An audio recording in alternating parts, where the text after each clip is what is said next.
Hello everyone, welcome back to Himachal success book. आज हम discuss करेंगे 5 और 6 अगस्त 2022 के current affairs.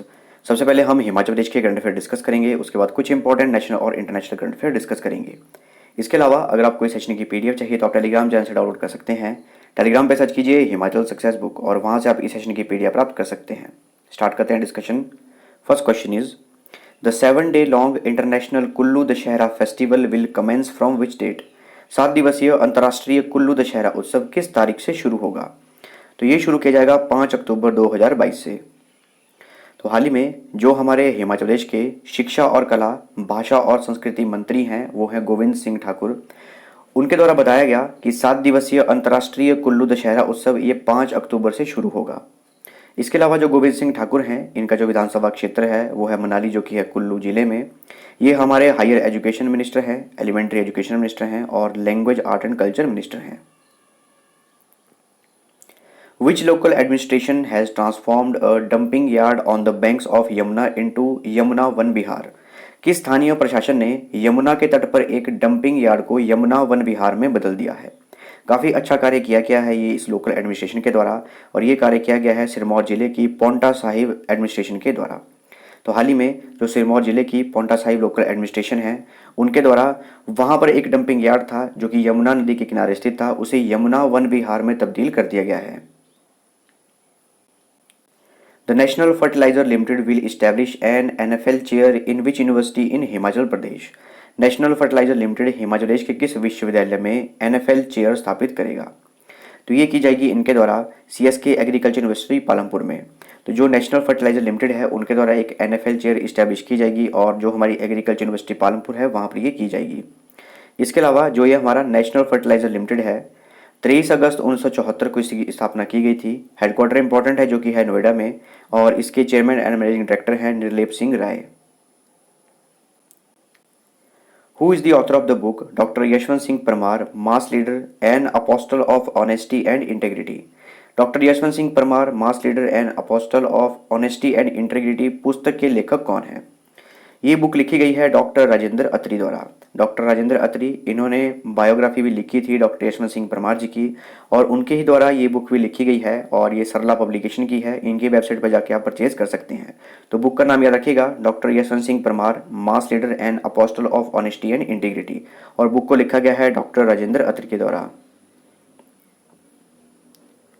Governor Rajendra Vishnath Arlekar has launched the Haryali Plantation campaign by planting a sapling of Texas Bacata Thun from which panchayat? राज्यपाल राजेंद्र विश्वनाथ अर्लेकर ने किस पंचायत से Texas बकाटा थून का पौधा लगाकर हरियाली वृक्षारोपण अभियान शुरू किया है? तो ये किया गया मंडी जिले के जो सिराज एरिया है वहाँ पर झुंडी पंचायत है, वहाँ पर इसे प्लांटेशन ड्राइव को शुरू किया गया। तो हाल ही में हिमाचल प्रदेश के राज्यपाल राजेंद्र विश्वनाथ अर्लेकर ने मंडी जिले के थुनाग उपमंडल के अंतर्गत झुंडी पंचायत के बड़ा मैदान से टेक्सास बकाटा थून का पौधा रोपकर हरियाली वृक्षारोपण अभियान इसका शुभारंभ किया है। और ये जो हरियाली वृक्षारोपण अभियान है इसे Himachal Pradesh state red cross society द्वारा शुरू किया गया है, और जो हमारी Himachal Pradesh state red cross society है उसके जो चेयरमैन हैं वो भी हमारे गवर्नर ही हैं, जो कि हैं राज्यपाल राजेंद्र विश्वनाथ अर्लेकर। और इस हरियाली वृक्षारोपण अभियान के अंतर्गत हिमाचल प्रदेश में एक दिन में 1 लाख पौधे लगाए जाएंगे और मंडी जिले में ही 12,000 पौधे रोपे जाएंगे, लगाए जाएंगे।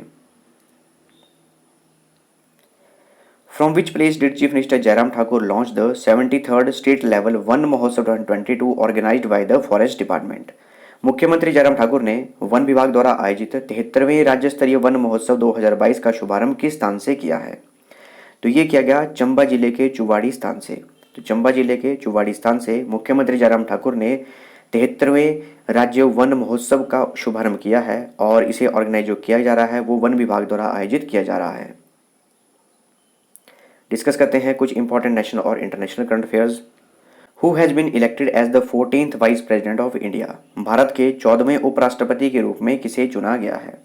तो ये हैं जगदीप धनखड़। जगदीप धनखड़ जो हैं इन्हें भारत के 14वें उपराष्ट्रपति के रूप में चुना गया है। तो हाल ही में वाइस प्रेसिडेंट के लिए इलेक्शन थे हमारे इंडिया में, इनसे पहले प्रेसिडेंट के लिए इलेक्शन थे, अब वाइस प्रेसिडेंट के लिए इलेक्शन थे। तो जगदीप धनखड़ जो हैं वो 14th वाइस प्रेसिडेंट इलेक्ट हुए हैं हमारे भारत के, और इन्हें 528 वोट पड़े। अपोजिशन में जो खड़ी थी वो थी मार्गरेट अल्वा, उन्हें 182 वोट ही पड़े, और 15 वोट जो थे वो थे इनवैलिड थे। और अभी जो प्रेजेंट में है वो है एम वेंकैया नायडू, वो हमारे उपराष्ट्रपति हैं भारत के। 10 अगस्त को इनकी टर्म जो है कंप्लीट हो जाएगी और 11 अगस्त को जगदीप धनखड़ अगले उपराष्ट्रपति के रूप में शपथ लेंगे। Priyanka Goswami has won which medal in the women's 10,000 metre race walk at the Commonwealth Games. Priyanka Goswami ने राष्ट्रमंडल खेलों में महिलाओं की 10,000 मीटर रेस वॉक में कौन सा पदक जीता है? तो इन्होंने जीता है सिल्वर मेडल। प्रियंका गोस्वामी इन्होंने 10,000 मीटर रेस वॉक में कॉमनवेल्थ गेम में सिल्वर मेडल जीता है और ये पहली इंडियन वुमेन बन चुकी हैं जिन्होंने कि रेस वॉक में भारत के लिए 10,000 मीटर इवेंट में कॉमनवेल्थ गेम्स में मेडल जीता है। Mohit Grewal has won which medal in 125 kg wrestling category in the 2022 Birmingham Commonwealth Games. Mohit Grewal ने 2022 बर्मिंघम राष्ट्रमंडल खेलों में 125 किलोग्राम कुश्ती वर्ग में कौन सा पदक जीता है? इन्होंने जीता है ब्रॉन्ज मेडल।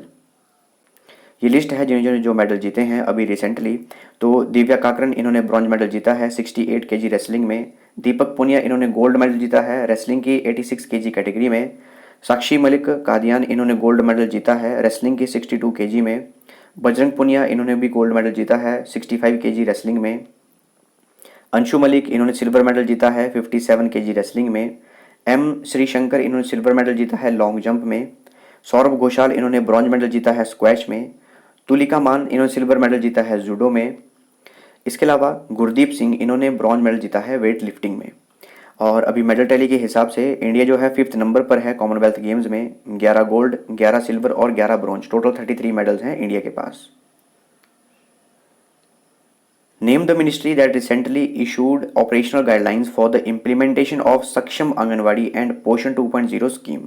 उस मंत्रालय का नाम बताइए जिसने हाल ही में सक्षम आंगनवाड़ी और पोषण 2.0 योजना के कार्यान्वयन के लिए परिचालन दिशा निर्देश जारी किए हैं। ये किए गए हैं ministry of women and child development के द्वारा। कमेंट बॉक्स में लिख के दीजिएगा कि हमारी मिनिस्टर कौन है वुमेन एंड चाइल्ड डेवलपमेंट की, जिनके द्वारा सक्षम आंगनवाड़ी और पोषण 2.0 इनके लिए गाइडलाइन जारी की गई हैं। क्वेश्चन का आंसर जरूर बताइएगा कि हमारी मिनिस्टर कौन है भारत की वुमेन एंड चाइल्ड डेवलपमेंट की। Which company recently signed an MOU with National Tiger Conservation Authority in India. हाल ही में किस कंपनी ने राष्ट्रीय बाघ संरक्षण के साथ एक समझौते ज्ञापन पर हस्ताक्षर किए हैं?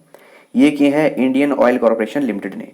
इंडियन ऑयल कॉर्पोरेशन लिमिटेड और नेशनल टाइगर कंजर्वेशन अथॉरिटी इनके बीच में एक MOU साइन किया गया है। इसके अलावा जो हमारी नेशनल टाइगर कंजर्वेशन अथॉरिटी है इसे वाइल्ड लाइफ प्रोटेक्शन एक्ट 1972 के अंतर्गत गठित किया गया था और भारत में टाइगर के कंजर्वेशन के लिए जो भी कार्य किया जाता है इसी बॉडी के द्वारा देखा जाता है। इसकी चेयरपर्सन है भूपेंद्र यादव जो कि भारत के environment, forest and climate change minister भी हैं और नेशनल टाइगर कंजर्वेशन अथॉरिटी इसका हेडक्वार्टर है न्यू दिल्ली में। A 106-year-old astronomical observatory at Langat Singh College of which state was added to UNESCO heritage list. किस राज्य के लंगत सिंह कॉलेज में 106 साल पुरानी खगोलीय वेधशाला को यूनेस्को की विरासत सूची में जोड़ा गया है? तो ये जो है बिहार के मुजफ्फरपुर में स्थित है। तो बिहार के मुजफ्फरपुर में एक एस्ट्रोनॉमिकल ऑब्जर्वेटरी लैब है जो कि 106 वर्ष पुरानी है। वर्ष 1916 में इसका निर्माण किया गया था और वो है लंगत सिंह कॉलेज में और इसे यूनेस्को की हेरिटेज साइट में ऐड किया गया है। बात करें यूनेस्को की, फुल फॉर्म है United Nations Educational, Scientific and Cultural Organization. इसके जो डायरेक्टर जनरल है वो है ऑड्रे अजूले। वर्ष 1945 में इसकी स्थापना की गई थी और हेडक्वार्टर है फ्रांस के पेरिस में। The government of India formulated the Namaste scheme for cleaning of sewers septic tank. In Namaste what does E stand for. Bharat सरकार ने सीवर सेप्टिक टैंक की सफाई के लिए नमस्ते योजना तैयार की है। नमस्ते में ई का क्या अर्थ है? तो क्या अर्थ है ई का? ई का अर्थ है इकोसिस्टम। जो नमस्ते स्कीम है इसमें इसकी फुल फॉर्म है national action plan for mechanised sanitation ecosystem. याद रखिएगा, नमस्ते की फुल फॉर्म है national action plan for mechanised sanitation ecosystem. इसमें ई का मतलब जो है वो है इकोसिस्टम। जो भी सीवर है, सेप्टिक टैंक है, उनकी सफाई के लिए पहले मैनुअल स्कैवेंजिंग करते थे, खुद ही आदमी इसमें एंटर करते थे। अब जो है मशीनों का उपयोग किया जा रहा है। The Securities and Exchange Board of India restructured the Market Data Advisory Committee. The 20 members Market Data Advisory Committee was chaired by whom? भारतीय प्रतिभूति और विनिमय बोर्ड ने बाजार डेटा सलाहकार समिति का पुनर्गठन किया है। 20 सदस्यीय बाजार डेटा सलाहकार समिति की अध्यक्षता किसके द्वारा की गई थी? ये की गई थी MS साहू के द्वारा। याद रखिएगा, मार्केट डाटा एडवाइजरी कमेटी बनाई गई थी, अब उसे रीस्ट्रक्चर किया गया है, 20 मेंबर की एक कमेटी है और इसके पहले जो चेयरपर्सन थे वो थे MS Sahu. Name the personality who were recently appointed as the World Bank's country director for India. उस व्यक्तित्व का नाम बताइए जिसे हाल ही में भारत के लिए विश्व बैंक के देश निदेशक के रूप में नियुक्त किया गया। ये है Auguste Tano Kouame. Which country will host the 2025 ICC women's one day international World Cup. 2025 ICC महिला एक दिवसीय अंतर्राष्ट्रीय विश्व कप की मेजबानी कौन सा देश करेगा। ये की जाएगी भारत के द्वारा। Who recently won the Swiss Open Tennis Tournament 2022 held at the Roy Emerson Arena in Gstaad, Switzerland. हाल ही में स्विट्जरलैंड के गस्ताद में रॉय एमरसन एरिना में आयोजित स्विस ओपन टेनिस टूर्नामेंट 2022 किसने जीता है। ये जीता है कैस्पर रूड ने, जो कि नॉर्वे के प्लेयर हैं। Who co-authored the book Do Different The Untold Dhoni along with Amit Sinha. Amit Sinha के साथ do different the untold Dhoni पुस्तक के सह लेखक कौन है। तो ये सह लेखन किसने किया है, दोनों ने साथ में लिखी है, वो एक हैं जॉय भट्टाचार्य और दूसरे हैं अमित सिन्हा, दोनों के द्वारा ये बुक लिखी गई है।